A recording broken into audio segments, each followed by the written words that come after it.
únicamente como una hipótesis mental dentro del extenso trabajo mental de la mente, aceptando solamente aquello que su razón les asegure que es realmente asequible a ustedes y pueden aceptarlo libremente, o bien entrar en la suspensión de una duda inteligente y no bien entendido de que estamos inmersos dentro de un océano de luz, de vibración y de energía, de lo cual solamente tenemos pequeñas nociones.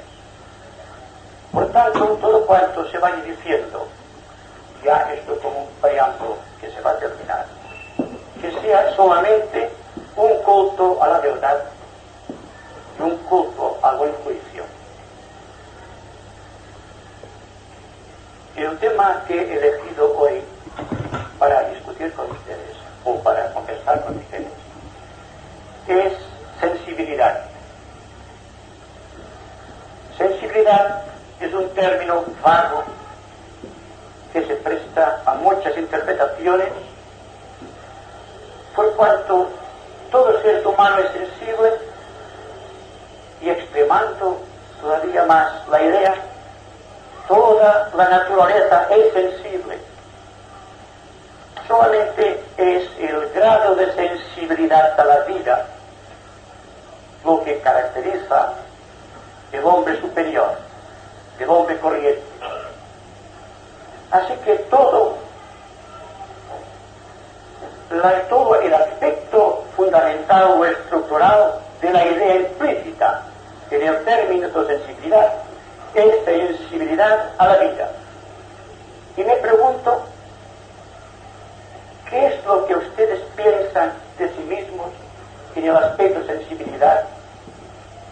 Lo cual implica el reconocimiento de que ustedes son sensibles predominantemente en un definido nivel de conciencia. Un nivel que puede extenderse desde el nivel de las meras sensaciones hasta las más elevadas cualidades de integridad y de belleza. ¿Quién puede decir el grado de sensibilidad que tienen cada uno de ustedes? Solamente ustedes pueden interpretarse a sí mismos. Solamente ustedes pueden saber dónde está ubicada su sensibilidad y saber de una manera real, concreta y definida si son sensibles a las cosas, si son sensibles a las personas o si son sensibles a Dios, entendiendo por Dios el aspecto superior de cada uno de ustedes. Esta es la pregunta fundamental que debe presidir todo el tiempo que dure esta conversación. En el buen entendido, que si apreciamos con justicia y claridad el nivel en donde desarrollamos nuestras actividades sensibles, estaremos de hecho autorreconociéndonos y profundamente poniéndonos en contacto con la verdad que nuestro corazón tiene su morada. Así que si la persona deduce que es sensible a las cosas, automáticamente quiere significar que ha deducido un aspecto intelectual de la vida y que toda su programática o informática interior va dirigido a una acumulación de cosas, a una acumulación de conocimientos, lo cual puede ser contrario al establecimiento de la verdad. Puede ser también siempre dentro de este proceso de autorreconocimiento en sensibilidad, que ustedes son sensibles a las personas, lo cual significa que están desarrollando dentro de su corazón aquello que definimos magnetismo atractivo, o bien un aspecto más concreto, el aspecto amor, que es el máximo aspecto de sensibilidad a la vida. Puede ser también que habiendo trascendido en parte el aspecto formal que respecta al conocimiento de las cosas, o que hayamos trascendido los aspectos sensibles que crean los apegos y que crean las situaciones conflictivas en el plano emocional, que hayamos dirigido la mente hacia los aspectos superiores de nosotros mismos, lo cual puede significar que estén en contacto con la verdad hasta allí donde ustedes puedan concebirla y actualizarla, porque concebir y actualizar son términos que deben ser sinónimos. No se puede mover una pieza de un tablero inmenso de la vida sin mover por simpatía todas las demás piezas. Por tanto, si somos sensibles en los niveles superiores, si vemos la vida desde esta atalaya inmensa, esta antacarana eterna, desde el cual la vida parece de una manera total y sintética como la obra de la divinidad, y reconociéndonos y ubicándonos por este reconocimiento dentro de un definido estrato social, y desde allí empecemos a trabajar en bien de las mejoras sociales, en bien de los demás, seguramente que habremos cumplido con la misión que tiene el hombre asistencia en el aspecto de sensibilidad. Ser sensibles a los hombres inspirados por el Espíritu, digamos, de síntesis, o Espíritu de Dios en nosotros. Significa que no podremos descender de las cosas con el mismo espíritu de antaño,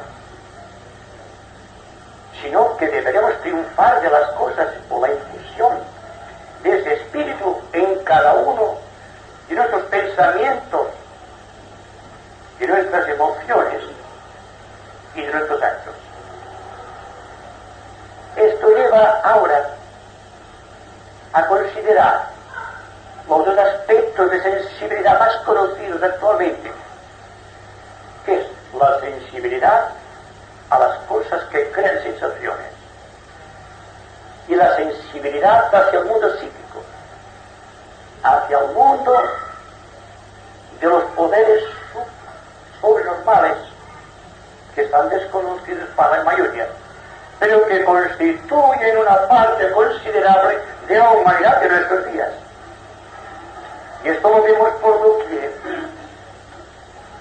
que la problemática humana, o sea, la sensibilidad hacia el arquetipo superior, que es definitiva, el que debe crear las situaciones kármicas de nuestra vida, y ya no el apego por las cosas circundantes o el apego por las personas. Vemos que la sensibilidad pasa del mundo psíquico automáticamente al mundo mental superior, en donde las cosas aparecen bajo una dimensión completamente distinta a la habitual o a la que correctamente utilizamos. Quiere significar que la sensibilidad debe negarse y queremos programar toda nuestra vida bajo otras direcciones.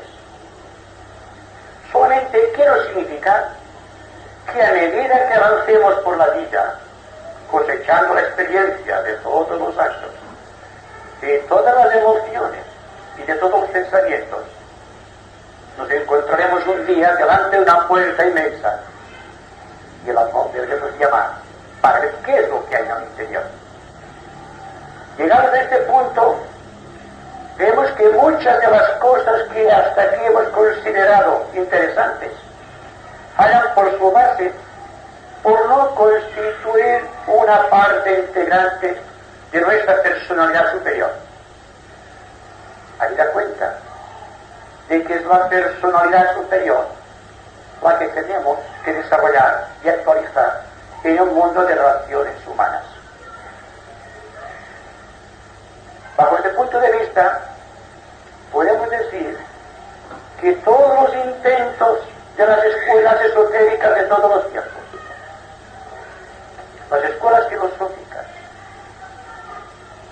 las escuelas de yoga, las escuelas de meditación, bajo distintas denominaciones, están empezando a trabajar con energía mental de alta sutilidad, lo cual quiere significar también que el mundo en su totalidad está escapando de las redes, de las ilusiones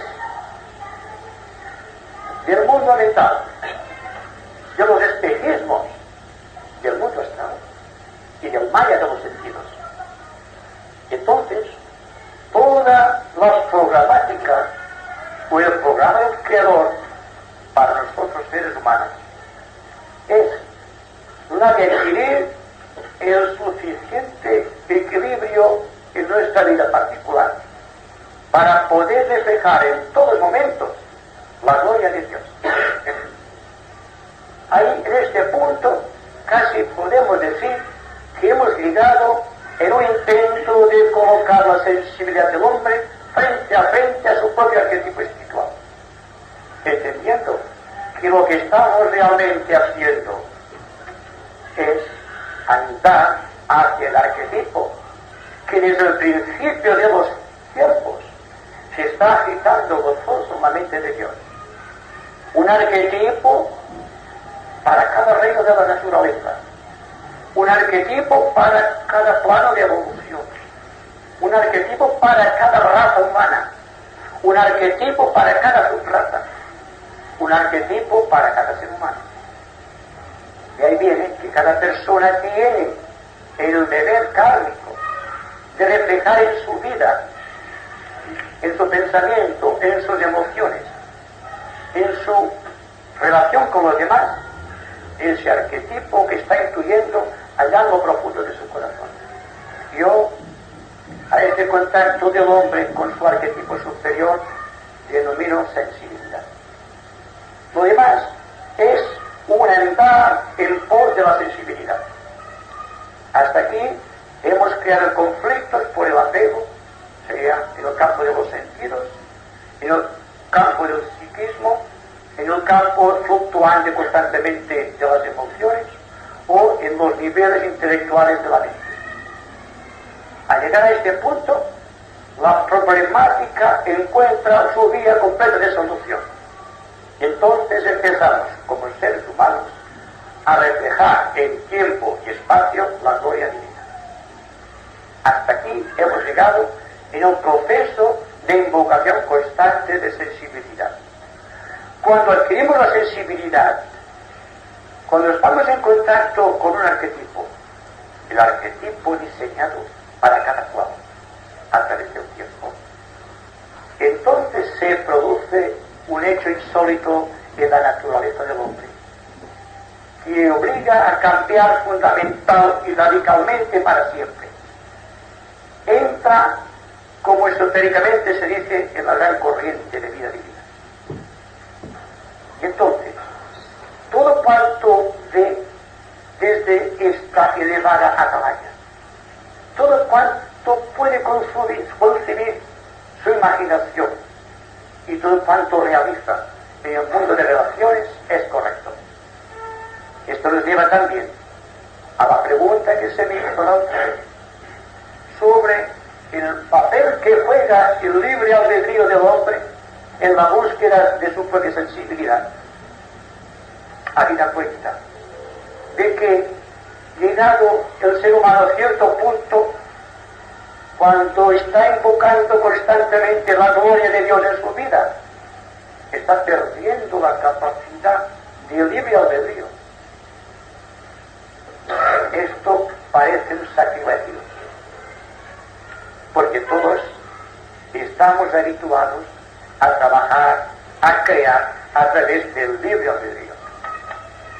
Pero es que el libre albedrío, analizado fundamentalmente desde un punto de vista de verdad intuitiva, aparece como una división dentro de la mente o dentro del corazón que nos hace propicios a elegir una cosa en vez de otra, o un grupo de cosas en vez de otro grupo de cosas, que hace que elijamos nuestros amigos, que elijamos la familia, nuestro trabajo, profesión, etcétera, etcétera. Lo cual, en el fondo, si lo analizamos desde un punto de vista intuitivo, aparece como una negación de la vida espiritual, que es unidad. Porque, analizando el asunto más críticamente, siempre desde el punto de vista de sensibilidad espiritual, vemos que solamente puede actualizar la verdad la mente de aquel hombre que, por haber realizado un arquetipo en su vida, ha perdido la capacidad de libre albedrío, o sea, la capacidad de elegir entre una más cosas. Se sobreentiende que el hombre que ha alcanzado la verdad no está sujeto a opción entre la verdad y la mentira, sino que, habiendo alcanzado la verdad, siempre actuará en verdad, en espíritu y en vida. Y por tanto está su problemática más allá de las lindes del tiempo, más allá de los senderos ilusorios, más allá del maya de los sentidos, de los espejismos astrales y de las ilusiones del mundo mental. También implica una grave responsabilidad para el hombre que ha entrado en la corriente y no es capaz de mantenerse allí. Ese es el conflicto de los místicos, que después de haber desguarnecido su mente, porque buscaban esta capacidad de no albedrío, se encontraron presos en un dilema, porque no estaban preparados todavía para afrontar el secreto de la propia soledad, de la unidad o síntesis interior, que ha de producir el hombre perfecto. Entonces, todo el estímulo de la vida que está buscando una realidad en todas las cosas, y así debe ser, porque para reconocer a otro como hermano tiene que haber desaparecido de la mente la sensación de dualidad, la sensación de sujeto y objeto, la sensación de tú y yo, o de mí o de tuyo, para entrar en un proceso de alta selectividad, que es el principio de lo que técnicamente llamamos iniciación. La iniciación es una palabra que parece asustar a muchas personas, pero está dentro de un proceso de selectividad de conciencia, está en este proceso de evaporación de las tendencias inferiores y ascendiendo constantemente, buscando la réplica divina al desafío humano. Llegados a este punto, vemos que la iniciación es general. Habida cuenta que cada día estamos cambiando constantemente de conciencia, cada día adquirimos un nuevo valor cualitativo y cada día nos acercamos un poco más a la cualidad de unidad o de síntesis. Así que hay motivos, pese a la aparente disconformidad de lo que nos rodea, a pesar de las luchas, de los conflictos, de las nociones, que sepamos al menos que dentro del corazón podemos encontrar aquella razón de ser que no admite lucha ni conflicto. Es la única manera de que socialmente podamos constituir un bloque de verdad que pueda, por su magnetismo, inspirar verdad a los demás y hacer que esta verdad compartida se convierte en la síntesis habitual como una especie de catecismo del ciudadano, como se nos daba anteriormente en las escuelas, Será bonito realmente cuando en las escuelas del futuro se programen los hechos fundamentales del cristianismo o del budismo o de cualquier religión de síntesis, enseñando los misterios en vez de doctrinas. Y una gran parte de los esfuerzos de los educandos será destinado a la meditación, a encontrarse a sí mismo.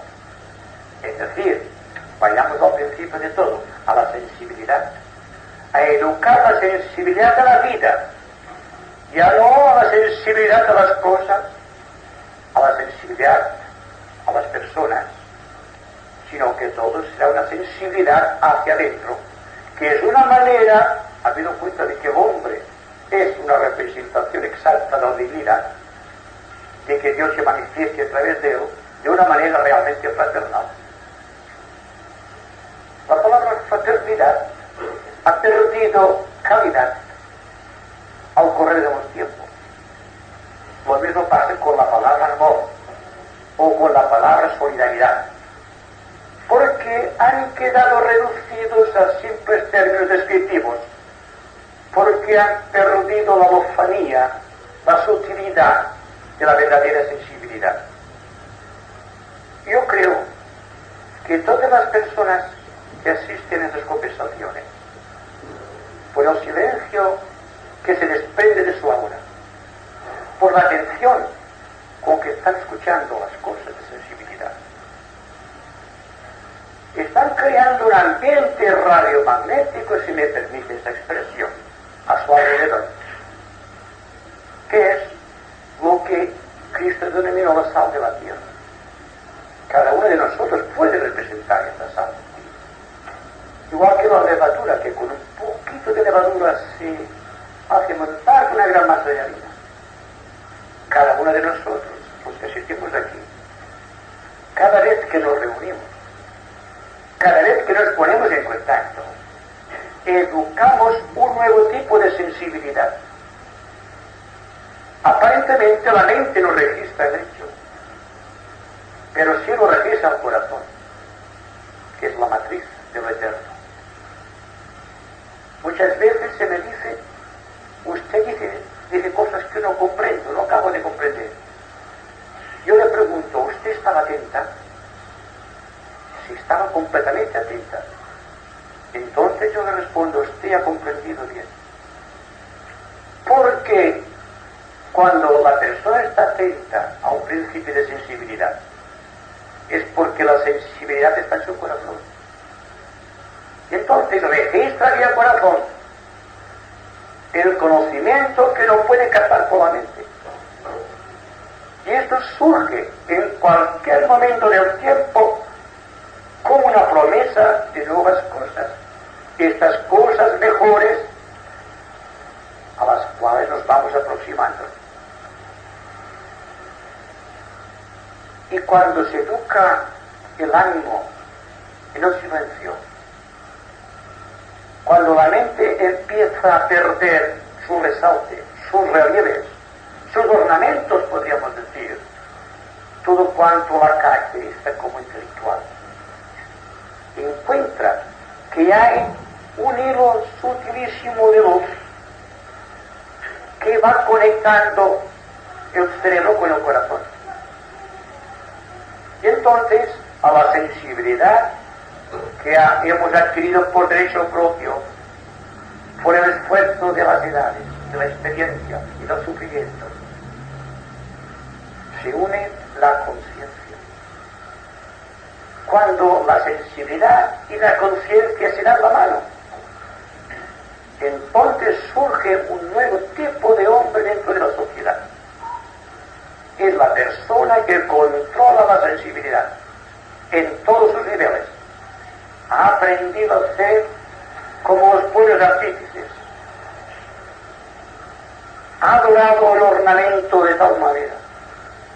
Lo ha transfigurado tan sublimamente que la gloria del verbo se puede revelar a través de esta estructura magnífica.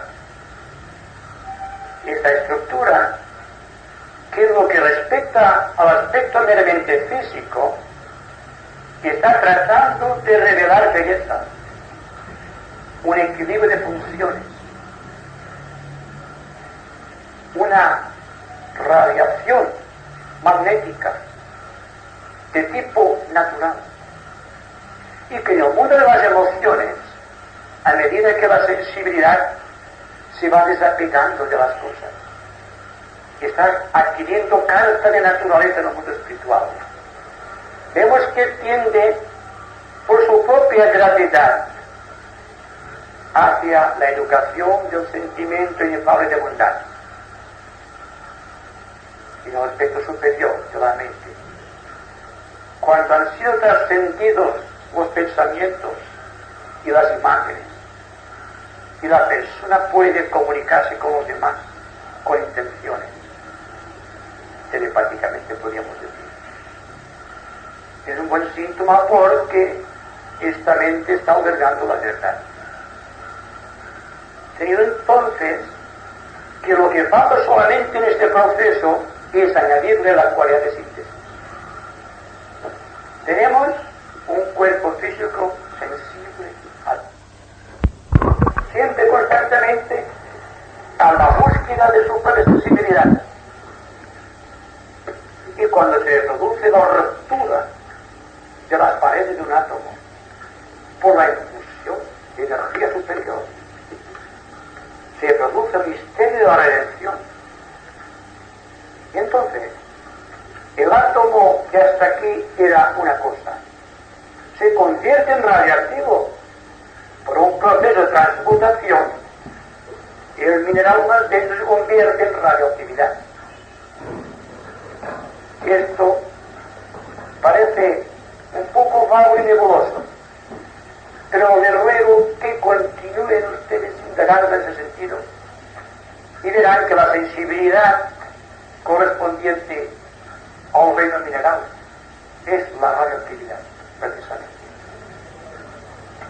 En el mundo vegetal ya es propiamente sensibilidad o transformación de energías que arrancan del proceso de selectividad radiactivo o radioactiva del mundo mineral para llevar los gérmenes al mundo vegetal, el cual adquiere caracteres ya de sensibilidad definida, como puede ser demostrado por la cámara Kirlian y estos grandes científicos de la Unión Soviética.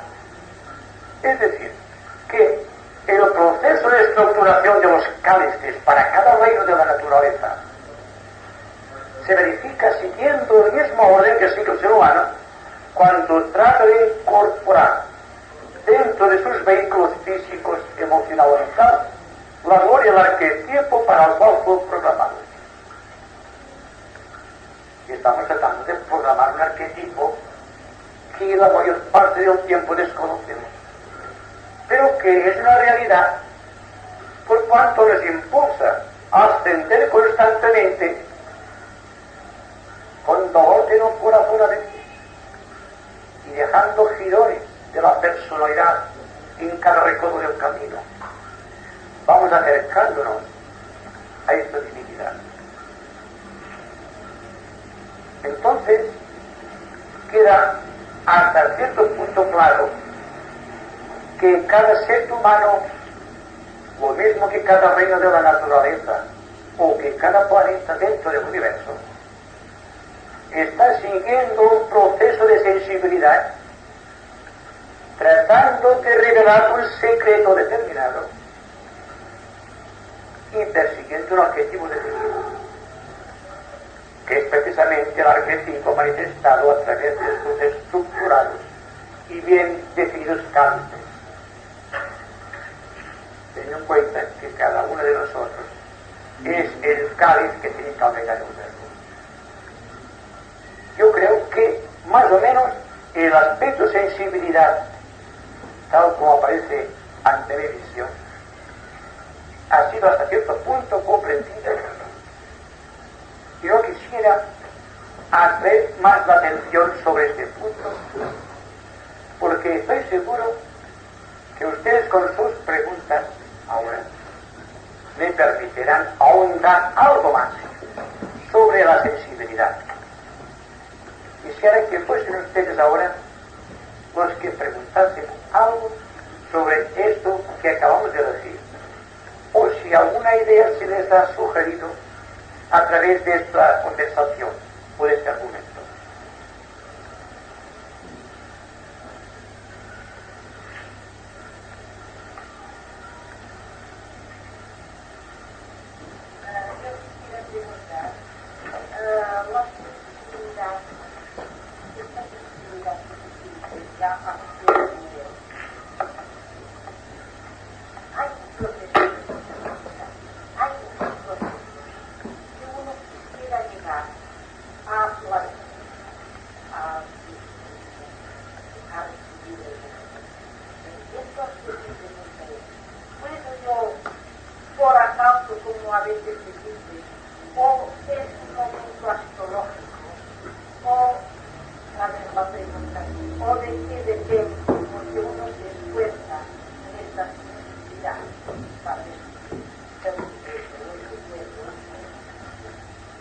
Yo diría que depende del esfuerzo, porque usted sabe que esotéricamente y astrológicamente se dice que los astros inclinan hacia determinadas situaciones conflictivas o no conflictivas, pero que en definitiva es el hombre el que determina la solución.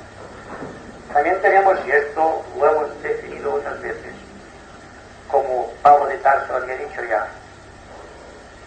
que el reino de los cielos puede ser arrebatado por la violencia. ¿Cuál significa? Que dos personas de la misma calidad espiritual en un momento dado avanzarán más o menos individualmente dependiendo del propósito fuerte, estructurado, profundo que hayan logrado adquirir. Naturalmente que el propósito de ser y de realizar es el que crea las grandes avenidas hacia los arquetipos superiores. Así que no podemos hablar del aspirante espiritual, del discípulo en probación, o el discípulo aceptado, o el iniciado, o el maestro de compasión y sabiduría, o hablar de Cristo, el maestro de ángeles y de hombres, sin ver el tremendo esfuerzo que la naturaleza ha producido dentro de estos seres para poder llegar a esta estatura espiritual. Vemos personas que caen en la indiferencia en todas las cosas, que hay que sacudirlas para que comprendan el valor de un argumento o el valor conflictivo de una situación social. Entonces, ¿qué es lo que debe hacer la persona que comprende? Tratar de sacudir. Naturalmente no vamos a sacudir físicamente una persona, pero sí podemos ser radioactivos. Y entonces, con el esfuerzo que estemos constantemente desarrollando en pro del arquetipo, estamos creando las condiciones propicias para que se desarrolle y progrese el arquetipo dormido en aquellas personas que intentamos acudir. Esto se define técnicamente también como el cumplimiento de una función social. Yo me pregunto hasta qué punto nos damos cuenta de cuál es nuestra función social. Aquella función que podemos desarrollar de inmediato, partiendo del presente y empezando ya. Porque estamos dentro de un proceso conflictivo, dentro de la humanidad, con unas situaciones sociales que no están de acuerdo con la era técnica que estamos viviendo. Que el tremendo avance científico de los últimos tiempos no está a la altura del valor moral, o que el valor moral no está a la altura de la sensibilidad exquisita de la ciencia. Entonces, tiene que surgir lógicamente por parte de la naturaleza sabia en todas sus cosas, nuevas expresiones sensibles para que la gente que está dormitando se dé cuenta de que existe algo más que lo inmediato. Y aquí vemos el caso de la parapsicología, el caso de los poderes psíquicos, el caso de aquello que está más allá de la ilusión de los sentidos, pero que quizás se hace dentro de las ilusiones del mundo emocional. Pero al menos se da cuenta de que existen fuerzas en la naturaleza que nos dan noción de otras dimensiones, que es lo que hemos discutido muchas veces. Va a ser una pregunta que debemos formularnos de qué es lo que hay entre ustedes y yo, o entre ustedes y ustedes. ¿Qué es lo que llena este vacío inmenso que va del hombre a otro hombre, o del hombre a Dios, o de un planeta a otro planeta dentro de un cosmos absoluto? Esto es lo que hay que preguntarse. ¿Qué es lo que hay aquí? Naturalmente, como que la humanidad se está preguntando constantemente estas cosas,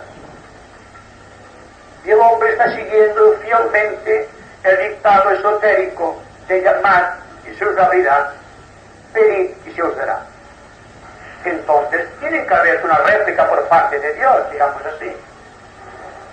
Y entonces vienen hombres con poderes para que la gente se dé cuenta de que existen otras fuerzas de la naturaleza que las simples formas de vida que conocemos habitualmente. ¿Qué quiere significar esto? Que debemos apegarnos a las nuevas formas o dimensiones o energías que están surgiendo. Yo digo que esto es el sacudir divino a los hombres que están todavía en somnolencia. Me acuerdo que Ramakrishna había dicho en cierta ocasión, cuando un discípulo estaba alabando a otro ser de su rama, que estaba admirado porque había visto que un peregrino andaba por las aguas del Ganges, porque no tenía dinero para pagar la barca, que valía 2 rupias, y no tenía dinero. Y entonces el hombre estaba desesperado, pero se pone en oración y se siente revestido de un poder y va y marcha por encima de las aguas y llega a la otra orilla antes aún de la barca que conducía a los viandantes. Y cuando Krishna le pregunta, ¿qué es lo que más te admiró de todos tus viajes, de tus experiencias? Y es, he visto un hombre andando por encima de las aguas. No habían dado lugar en la barca, y entonces él había andado gracias a la gloria divina. Y entonces Ramakrishna le preguntó, ¿cuánto valía el pasaje de la barca? Dice, 2 rupias, maestro mío. Pues entonces, este milagro vale exactamente 2 rupias. ¿Se dan cuenta que los maestros no dan importancia a los poderes, sino que dan importancia a lo esencial? Además, ¿qué es lo que había dicho Cristo? Vosotros haréis cosas más grandes que las que yo he realizado. Y él había andado por encima de las aguas, según se nos dice, había curado a los leprosos, había curado a los ciegos, había repartido con solo pan 2 panes de peces toda la multitud. Pero esto son cosas que el yogi entrenado lo puede realizar hoy día. Vuestro Cristo, poderes, vosotros tendréis más poderes que yo, porque Él está en el monte Tabor de la revelación. Por tanto, esas cosas para Él son porque nosotros tenemos jugado chiquitos. Pero menciono esto en el sentido de que es necesario que cíclicamente la humanidad se sienta sacudida. Y si no se sacude por las buenas, vienen los elementos geológicos que crean los terremotos, que crean los volcanes, que crean todas esas cosas que en un momento están asolando la faz de la Tierra.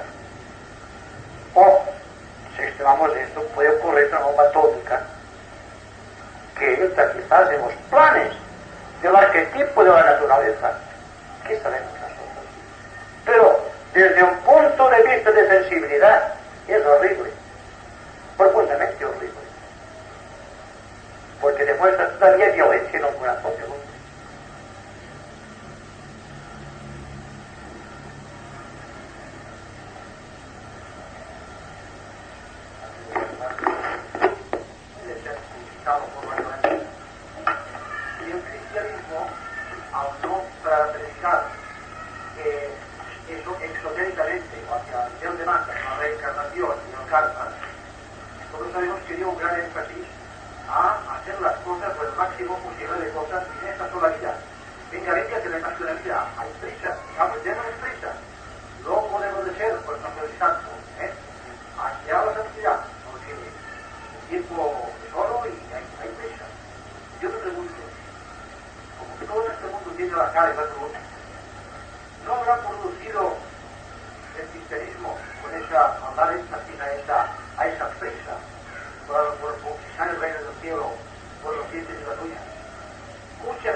ciertos aspectos, digamos, psíquicos en sí mismo, sin tener una mente ampliamente cualificada, ampliamente dinámica, revulsiva en el sentido espiritual, que pueda provocar una verdadera catarsis dentro de sí mismo.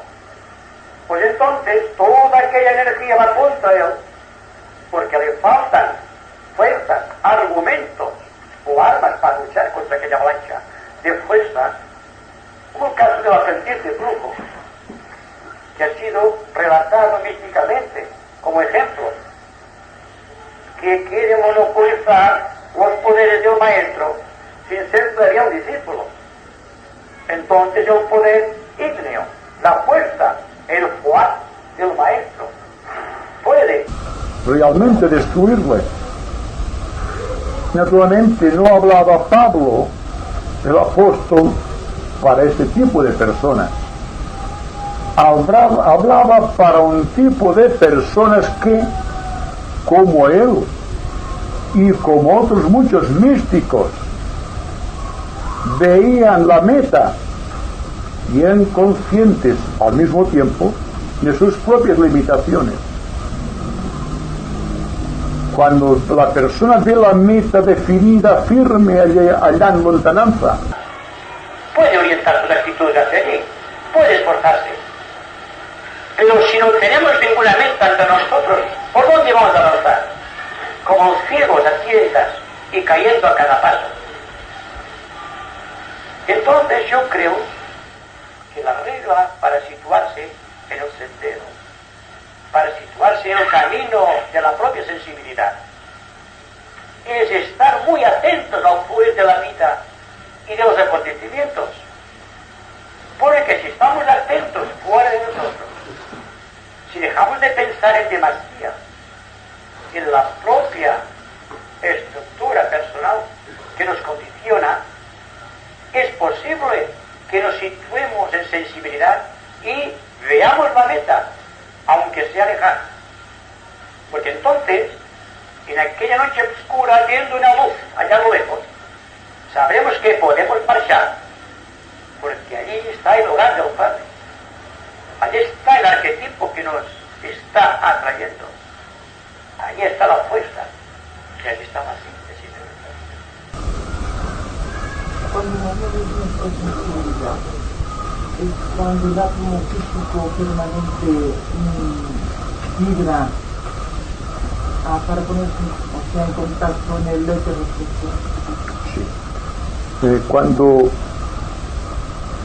físicamente la persona se ha vuelto radioactiva, es magnética, tiene un carisma que no es simplemente físico, sino que el físico permite que la vida de Dios se manifieste a través de cada uno de los átomos de su ser.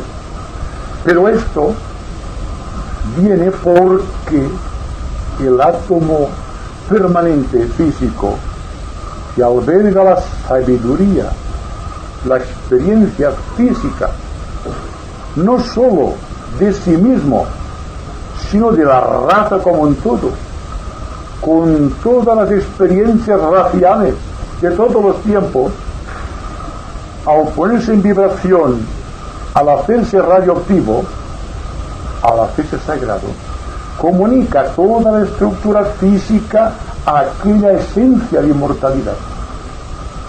Y entonces parece incluso que la persona irradia de sí mismo como proyección de la divinidad y pone en incandescencia, está moviendo a los demás, a los que están a su inmediato alrededor, y aquellos que de una u otra manera se ponen en contacto con su aura magnética. Pero esto no es solo en el mundo físico, porque tenemos el átomo permanente emocional, tenemos el átomo permanente mental, el búfico y el átmico y el monádico. Por tanto, la sensibilidad física viene porque ha habido previamente una sensibilidad emocional y no se puede ser sensible en lo emocional si el átomo permanente de lo mundo mental no se ha hecho expansivo, radioactivo y sagrado. ¿Qué es lo que ocurre a escala macrocósmica cuando un planeta se vuelve sagrado? ¿Por qué? Porque de la misma manera que el hombre tiene 7 centros o chakras en lo interior del cuerpo bioplásmico o del cuerpo etérico, en el universo sucede lo mismo, que nosotros estamos evolucionando porque aquel ser en el cual vivimos, nos movemos y tenemos el ser, está sujeto también a un proceso de karma y por tanto de evolución o de encarnación, y que un planeta muere como muere un individuo cuando ha terminado su ciclo de vida kármica. Entonces esto lo podemos llevar, se une al principio de analogía hermética, al cosmos absoluto, porque todo cuanto sucede en el corazón del hombre sucede en el corazón de la divinidad y viceversa. Todo cuanto sucede en la divinidad se manifiesta en el hombre, porque el hombre está sujeto a crisis y dificultades. Parecerá una herejía, porque Dios está luchando también en su propio nivel, porque desde el momento que un ser necesita un universo, un cuerpo para manifestarse, es que todavía no ha realizado el arquetipo de perfección señalado allá en las alturas inconmensurables de lo cósmico. Hay que ver en toda la analogía. Por lo tanto, hablamos de reencarnación, hablamos de karma, como una cosa estrictamente del mundo individual, sin saber que el karma, la reencarnación, el arquetipo, síntesis y todo cuanto puedan ustedes añadir correspondiente al ser humano, se realiza no importa qué nivel de la naturaleza, y no importa qué reino o dimensión del espacio, y no importa qué ignorado rincón del cosmos, es lo mismo, que está reproduciéndose incesantemente este fluir y desfluir, este abrir y cerrar los ojos, la entidad cósmica que llamamos Dios. Por tanto, todo es lo mismo, varía solamente la capacidad, la medida, la sutilidad, la sensibilidad, pero en esencia el hombre tiene la misión de crear, y cuando el hombre está integrado en todas sus funciones, sabrá lo que es crear y creará por el poder divino, porque no hará resistencia a toda la programática divina. Entonces habrá no seres humanos, habrá en manifestación, si ustedes me lo permiten, ángeles y arquetipos, dándose las manos y restableciendo en la tierra el reinado de la justicia, que nos viene legado seguramente del principio de los tiempos. En realidad, el ser, el alma eterna, comporta en sí el aspecto reencarnación, o no hay necesidad de este aspecto, solamente eternidad. No, es que el alma, suponiendo nosotros que siendo una chispa divina, siendo una emanación de la propia divinidad, hay un contrasentido que como almas estemos sujetos a el yugo del karma o al movimiento de lo que se llama reencarnación. Entonces esto produce una cierta confusión. ¿Por qué? Si tenemos la misión de reflejar un arquetipo y la mínima fracción de tiempo que nos brinda no solo la vida humana, es imposible realizar este arquetipo, esta perfección innata como alma. Entonces tenemos que alargar este proceso en el tiempo para que las cualidades vayan registrándose a través de los vehículos que utilizamos y adquiramos grados de sensibilidad cada vez más profunda y sutil. Esto es lo más correcto. Pero el hecho de que se programe al individuo para una sola vida también puede significar que haya sido una tergiversación de las escrituras o una traducción inexacta de lo que los primeros que iniciaron los libros sagrados habían puesto como normas de vida y como metas de evolución. Porque también se nos dice que el universo se creó en 7 días, el mundo. Pero desde el momento que decimos que cada día, singularmente, un día de Brahma, que equivale a millones de años, entonces sí que es posible asignando cada día un estado de evolución, o un Manvantara, o un Pralaya, dentro del cual se suceden muchos yugas, o muchas edades del tiempo. Entonces sí, técnicamente hay una razón. Pero, como pasa con todas las cosas de la vida, no se puede hablar al hombre como se habla al niño. Porque también, refiriéndome a San Pablo, al hombre se alimenta con carne y al niño se da leche solamente porque no puede admitir más que aquello. Entonces quizás en el principio de los tiempos hubo una pequeña tergiversación para evitar dar demasiados misterios al ser humano que todavía no era capaz de contenerlos. Esto pasa en el mundo esotérico, que las verdades se comunican de la boca del maestro al oído del discípulo. Y se le dice, no tienes que decir nada, porque eso pertenece solamente a ti. Porque estás en este punto de la escalera de Jacob y no puedes pasar de aquí. Y no puedes comunicarlo a otro porque le haría más daño que bien. Yo creo que puede ser motivado en parte el que se asigne a la existencia del hombre a un solo estadio de vida terrestre que puede ser muy limitado, pues aunque sea 100 años, ya es un plazo muy largo, y el hombre no tiene tiempo de darse cuenta.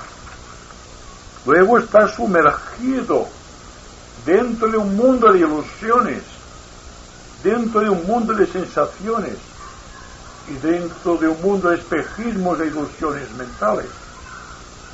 ¿Y cómo puede en una sola vida quitarse de encima todo aquel peso? Solamente los ángeles pueden volar.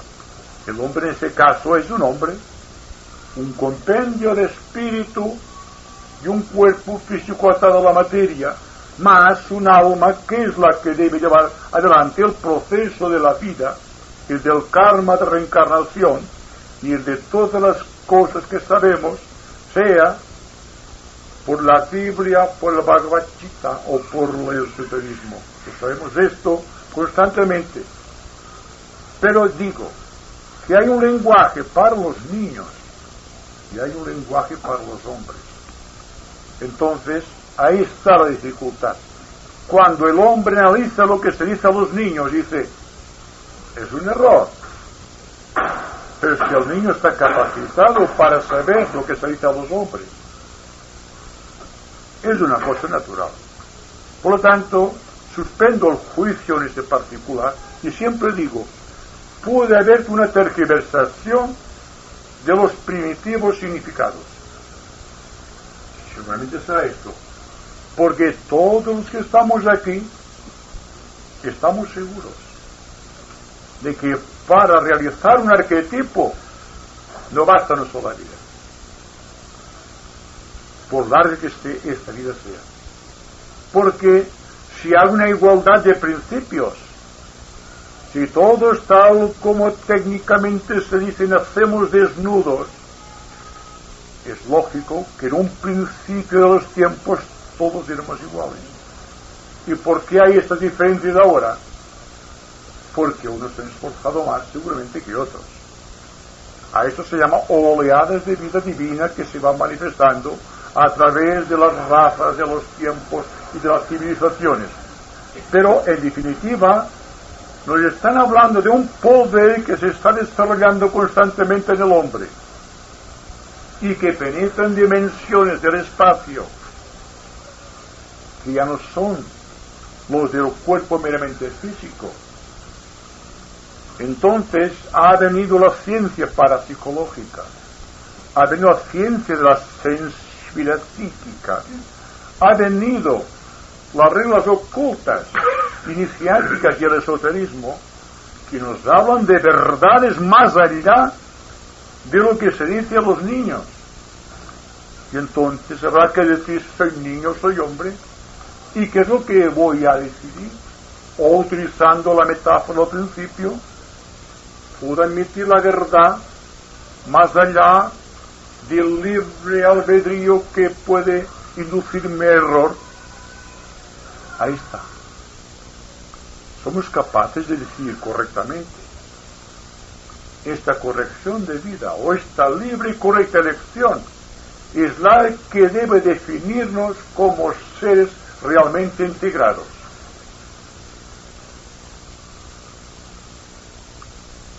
La palabra la resurrección de la carne, por un lado niega la reencarnación y por otro pone una frase que es completamente horrorosa en pleno siglo XX. Bueno, pero es que aún no estamos discutiendo lo que dice una religión determinada. No, pero yo digo que la reencarnación de la carne no es más que la reencarnación del espíritu, porque todavía parece ser que se trafica con masa y no se trafica con valores humanos.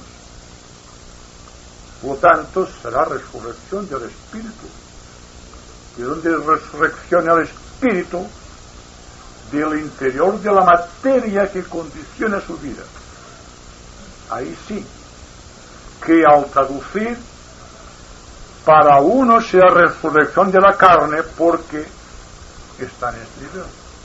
Pero para otros será resurrección de la vida o del espíritu. Y para estos está la gloria del cielo. Solamente es esto. Es un cambio de actividad, un cambio de nivel, una situación mental.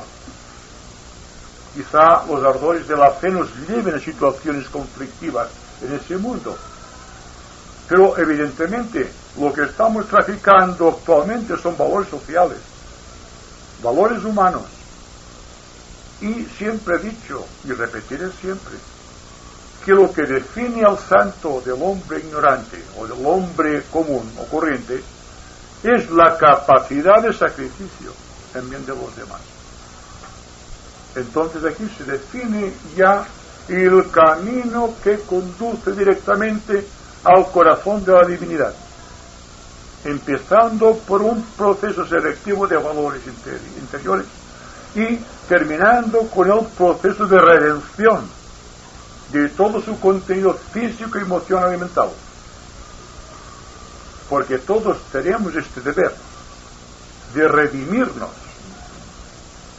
sin intermediarios, porque si Dios está en nosotros está el germen de todos los misterios y de todos los sacramentos y de todas las liturgias, siendo la liturgia el acto cotidiano, la relación y el amor a los demás, dándonos cuenta que somos sacerdotes en todo momento.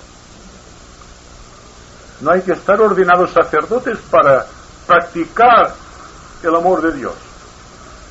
Hay que sentirlo simplemente. El que nos ordena un obispo no nos da santidad. Solamente la vida activa en favor de los demás, una conciencia social y un espíritu de síntesis puede darnos esta oportunidad de ser sacerdotes, de ser hermanos de los demás, cumpliendo los sacrificios y desarrollando los misterios y proclamando sacramentos.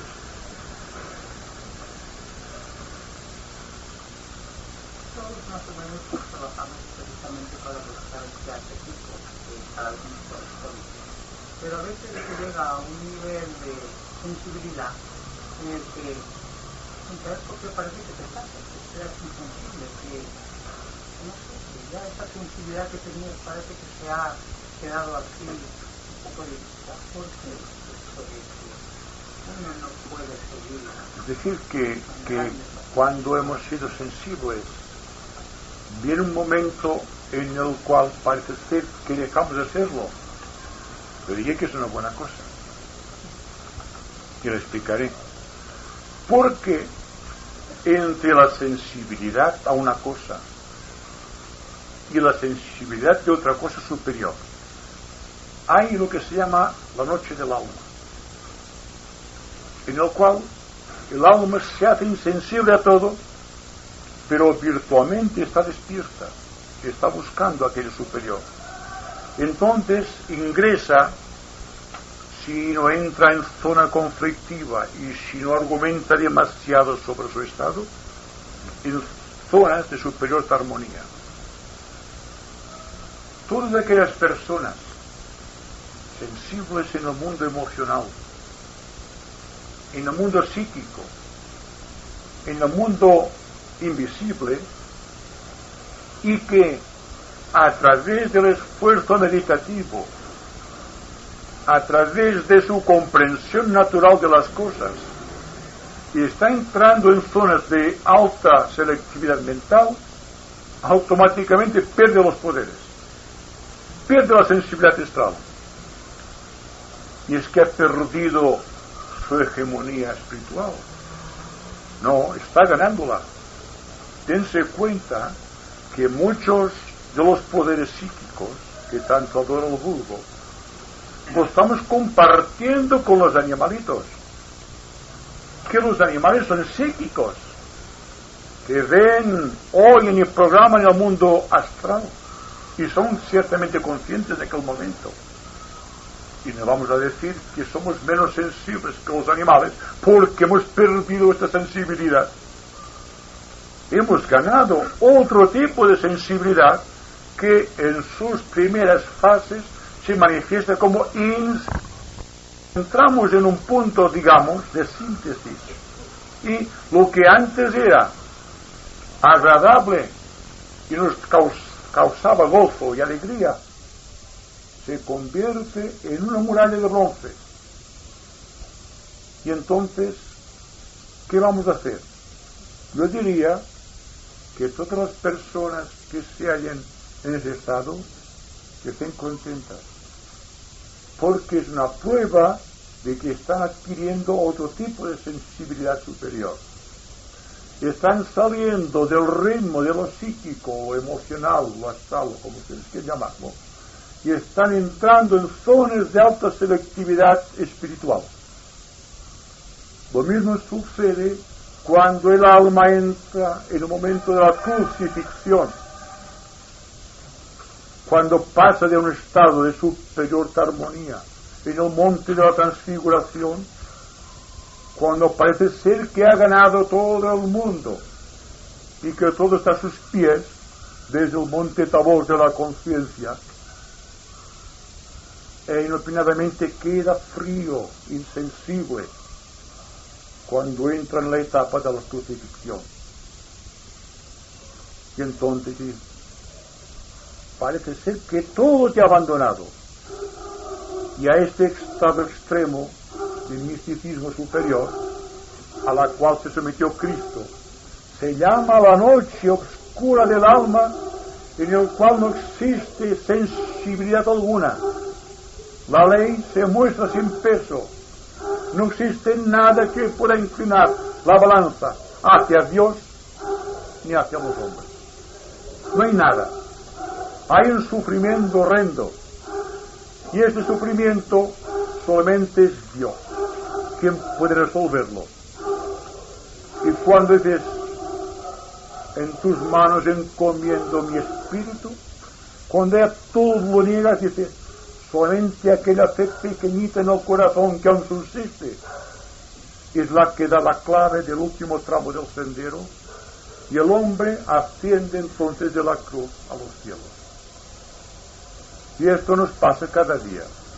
Cada día tenemos un nacimiento cuando nos levantamos. Tenemos un bautismo en cada uno de los actos del día. Nos transfiguramos en cada nueva idea que surge en la mente, o en cada acto en bondad, en sacrificio de los demás. Nos crucifica la prueba diaria, porque estamos sufriendo cada día por algo. Pero finalmente, al acostarnos, será bueno que nos demos cuenta que podemos ascender hacia Él, donde está reposando siempre nuestra integridad espiritual.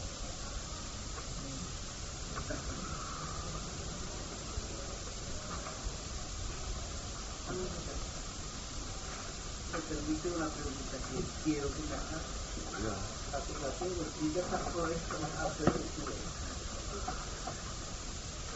a través de la evolución individual y de nuestra sensibilidad, cuando entra en la corriente de los iniciados, el esfuerzo ha trascendido el dintel de la cancela. Ya no es posible el retorno, es lugar inaccesible para todos perezosos, pero se borran tras ella las huellas de los hijos.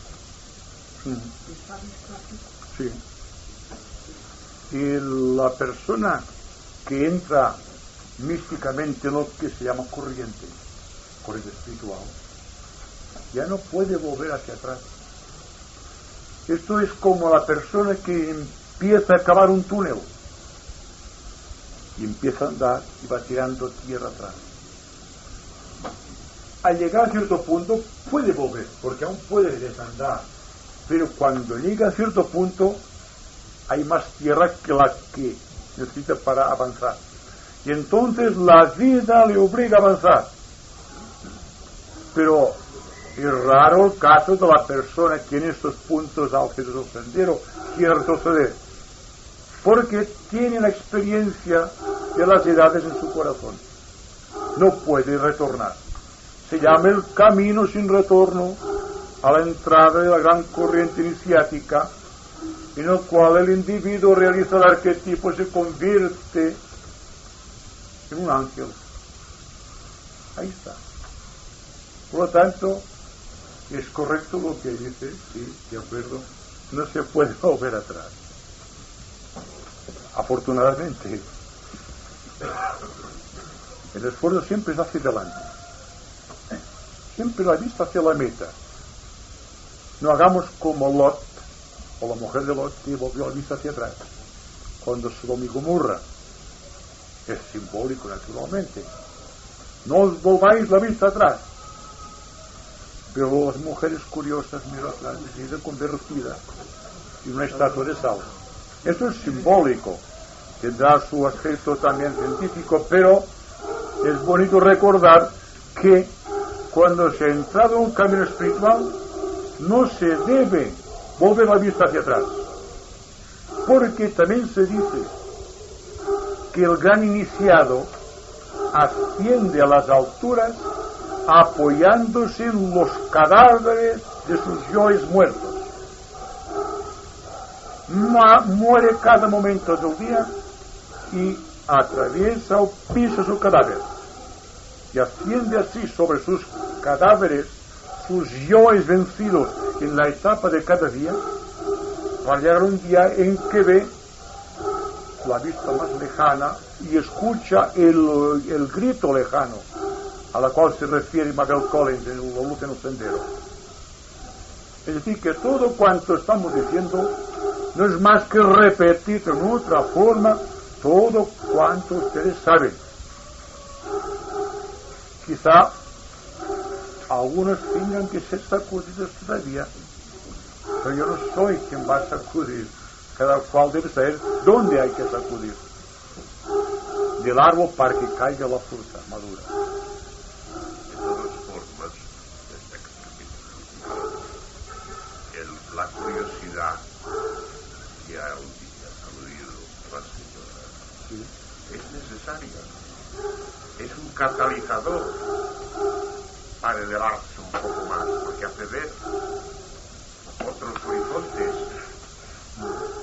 Lo que se ha aludido en la televisión de hoy, no valdría más olvidarlo. Es muy significativo, porque como no hay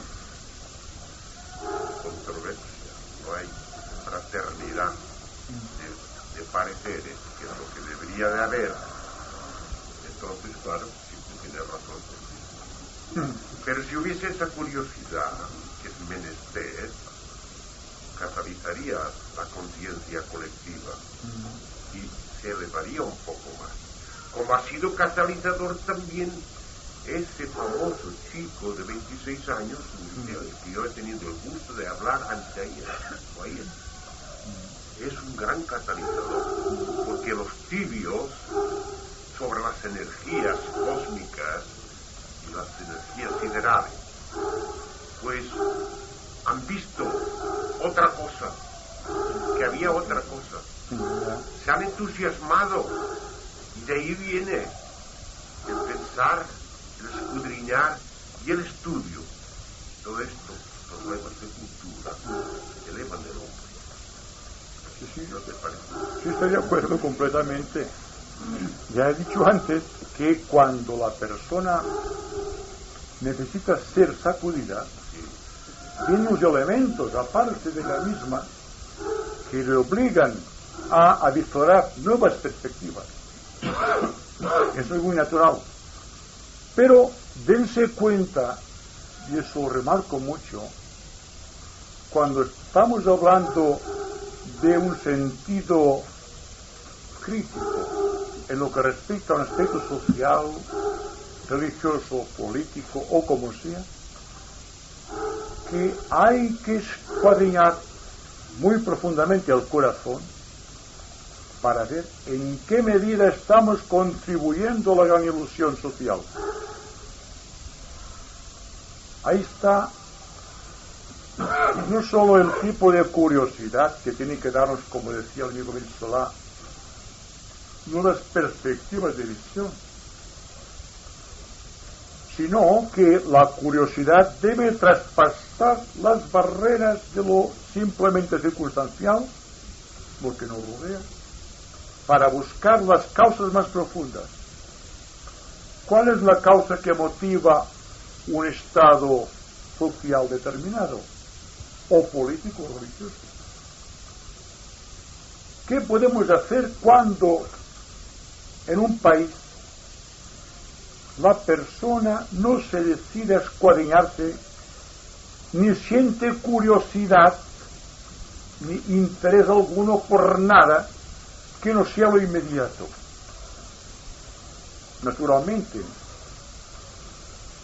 es lógico que cuando se eleva un poder establecido que debe estar conduciendo aquel tipo de individuos en un momento histórico determinado, que se tenga en cuenta el gran porcentaje de personas, aparte de nosotros, que nos están ciertamente escuchando o hablando sobre algo trascendental, algo espiritual que se refiere a sensibilidad humana, sino que están divirtiéndose sin pensar más que lo inmediato, sin pensar en soluciones radicales al problema social, económico, político, religioso.